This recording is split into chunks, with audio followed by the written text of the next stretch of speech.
अस्सलामुअलैकुम व्यूवर्स, आज मैं जिस मौजू के ऊपर बात करने जा रहा हूँ वो है ऑब्सेसिव कंपल्सिव डिसऑर्डर। जैसे कि मैं पहले भी अपनी एक वीडियो में बता चुका हूँ कि ऑब्सेसिव कंपल्सिव डिसऑर्डर क्या होता है और इसकी कौन कौन सी अलामात हैं। अगर आप लोगों ने वो वीडियो नहीं देखी तो नीचे दिए गए डिस्क्रिप्शन के अंदर वो लिंक मौजूद है, तो आप उसके ऊपर क्लिक करके वो वीडियो देख सकते हैं। आज मैं बात करूँगा ऑब्सेसिव कंपल्सिव डिसऑर्डर की ट्रीटमेंट। ऑब्सेसिव कंपल्सिव डिसऑर्डर की ट्रीटमेंट का जो दो तरह का तरीका इलाज है, दो किस्म का। पहला है साइकियाट्रिस्ट जो मेडिसिन के ज़रिए इलाज करते हैं, और दूसरा है साइकोलॉजिस्ट जो बजरिए टॉकिव थेरेपी या फिर डिफरेंट तरह की टेक्निक से उसका इलाज करते हैं।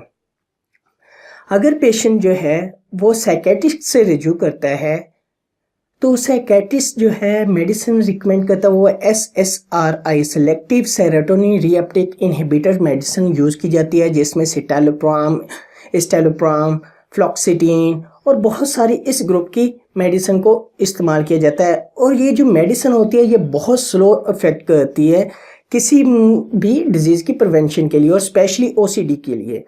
अगर ये पेशेंट जो है साइकियाट्रिस्ट से रिज्यू करता है तो ये इसका जो ड्यूरेशन होता है वो कंटिन्यूसली 1 साल से 2 साल तक इन मेडिसिन को यूज़ करना पड़ता है उस पेशेंट्स के लिए।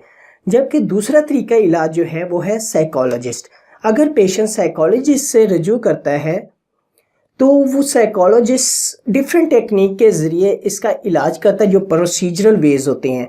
अब ये डिफरेंट तरह की टेक्निक्स कौन कौन सी होती हैं जो साइकियाट्रिस्ट की बजाय साइकोलॉजिस्ट यूज़ करता है, ये टॉकिव थेरेपी में आता है, जिसमें सबसे पहले होती है एक्सपोजर रिस्पॉन्स प्रिवेंशन थेरेपी, दूसरे नंबर पर होती है CBT, और इसके साथ साथ रिलैक्सेशन टेक्निक्स और फ्री एसोसिएशन भी यूज़ की जाती हैं।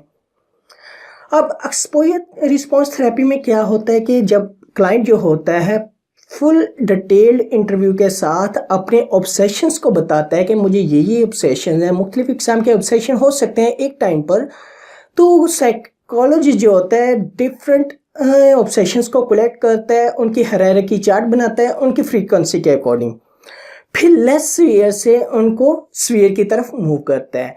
और एक्सपोजर रिस्पॉन्स थेरेपी में सबसे पहले लेस सीवियर ऑब्सेशंस को रिजॉल्व किया जाता है और इस तरह लेस सीवियर से सीवियर की तरफ मूव करते हैं।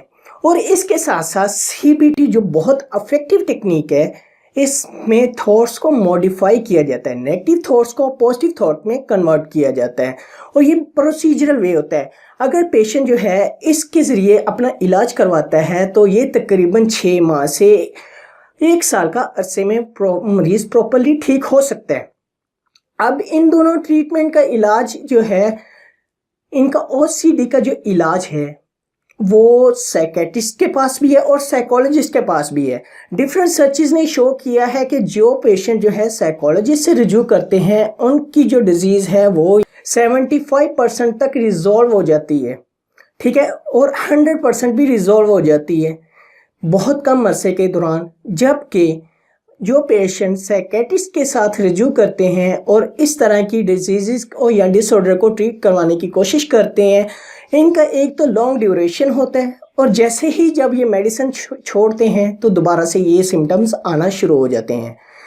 तो बास टाइम ऐसी कंडीशन होती है कि दोनों को साथ लेकर चलना पड़ता है, साइकोलॉजिस्ट और साइकियाट्रिस्ट के साथ एक टीम बनाकर चलना पड़ता है। और अगर ये दोनों के साथ चलता है तो पेशेंट का जो ट्रीटमेंट का ड्यूरेशन होता है वो बहुत कम हो जाता है और बहुत जल्दी वो सेहतयाब हो जाता है। व्यूअर्स, अगर आप लोगों को मेरी ये वीडियो अच्छी लगी हो तो काइंडली लाइक कीजिएगा, शेयर कीजिएगा और कमेंट ज़रूर कीजिएगा। ओके, अल्लाह हाफिज़, अल्लाह निगहबान।